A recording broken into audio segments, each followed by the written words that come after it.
ส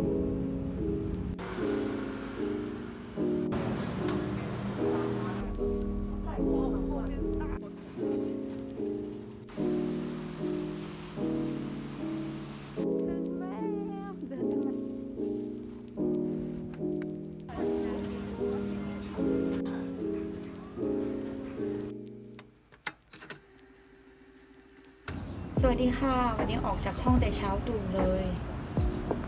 又是我们两个出游一日ใช่แล้วค่ะวันนี้ก็จะออกไปเที่ยวข้างนอกอีกแล้ววันนี้ไปกับเพื่อนที่เป็นรูมเมทที่เป็นคนฮ่องกงนะคะ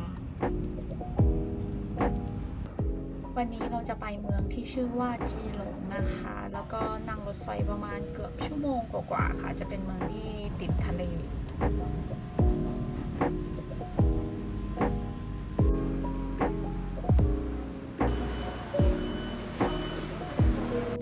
ถึงแล้วสถานที่ที่1นะคะวันนี้เรามาจีหลงกันก่อนแล้วตอนนี้ประมาณ8:30การเดินทางก็สะดวกมากก็คือนั่งรถไฟมาก็พอแล้วก็คือต่อสายเดียวเลยแล้วก็มาถึงเดี๋ยวสถานที่แรกเราก็จะไปกินข้าวกันก่อนนะคะลงจากรถไฟแล้วนะคะก็เดินต่อไปค่ะเห็นน้องหมาด้วยน่ารักมากที่นี่นะคะจะมีชื่อเสียงด้านขนมจีบหรือติ่มซำแบบไต้หวันนะคะอันที่จริงเราก็ไม่รู้แต่เพื่อนที่เป็นที่ฮ่องกงที่มาด้วยกันนะคะเขาบอกว่าต้องมาลองชิมค่ะว่าจะเหมือนกับของฮ่องกงหรือเปล่าอย่างแรกที่แตกต่างเลยคือมันจะชิ้นใหญ่มากแบบใหญ่มากๆเลย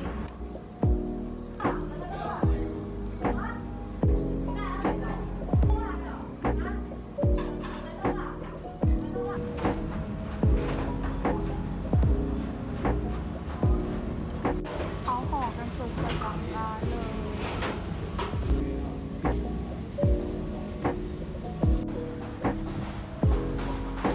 ไปต่อร้านที่2กัน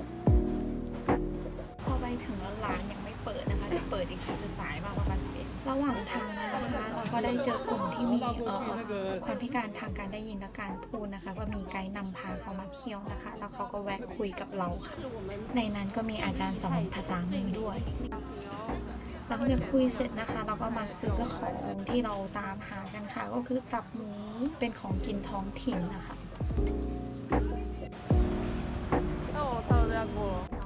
จากนั้นก็ต่อรถไปที่สวนสาธารณะเฉาจิ้งนะคะแล้วก็ไปพิพิธภัณฑ์สัตว์น้ำกันค่ะ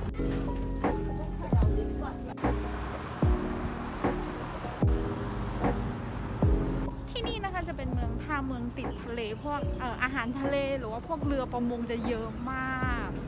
แต่ว่าทะเลที่นี่ก็จะไม่ค่อยสวยเหมือนทะเลบ้านเรานะคะมันจะเป็นเหมือนกับแบบ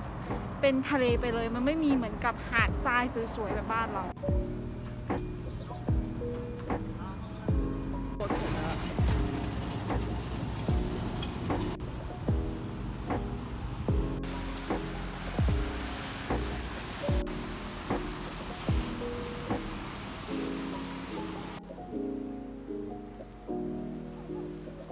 ที่นี่นะคะเปิดให้ดำน้ำได้ด้วยเพราะเป็นแหล่งอนุรักษ์ปะการังด้วยค่ะถึงแล้วเดินตั้งนาน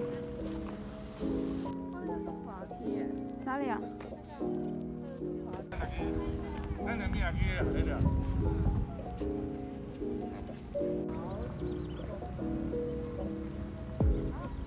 หลังจากนั้นเราก็นั่งชมวิวนั่งพักผ่อนคลายนะคะแล้วก็กินอาหารที่ซื้อมาไปด้วย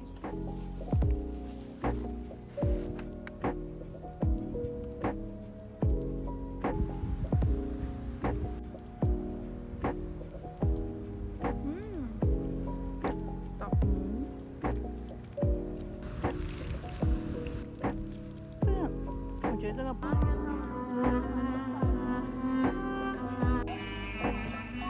ำอันนี้นะคะมันเป็นคล้ายๆกับน้ำชามะนาวแล้วก็มีวุ้นอยู่ข้างในด้วยแต่ว่าวุ้นมันมาจากวุ้นธรรมชาตินะคะไม่ใช่การใส่ผงวุ้นหรือว่าใส่เจลาติน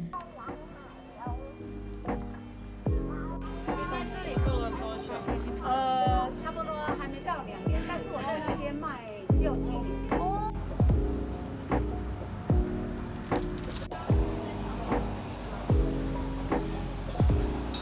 ตอนนี้กำลังจะทานมื้อเที่ยงกันตรงร้าน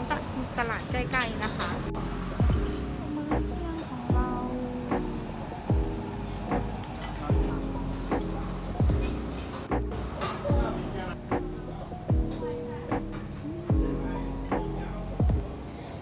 สมชื่อเมืองริมทะเลเลยนะคะ เพราะว่าอาหารทะเลสดมากแล้วก็อร่อยมาก อาจจะแบบไม่ได้ปรุงหนักมาก ส่วนมากจะเป็นความหวานหรือว่าความอร่อยจากเนื้อปลาหมึกเองนะคะ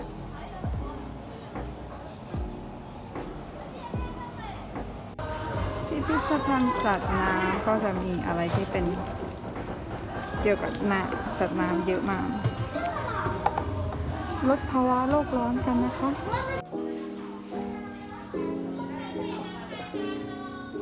เกมสมัยเด็ก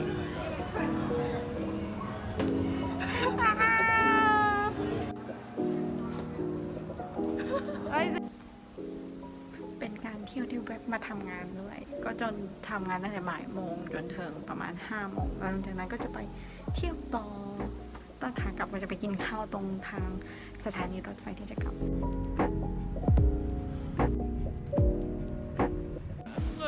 ตรงนี้ก็จะเป็นเย่ชื่อตลาดกลางคืนตรงสถานีรถไฟที่เราจะต่อรถกลับนะคะ ก็จะมีอาหารพวก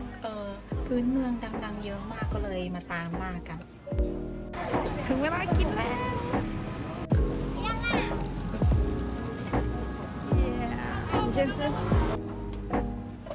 หลังจากกินเสร็จนะคะก็ได้เวลากลับบ้านแล้วทริปวันนี้ก็ประมาณนี้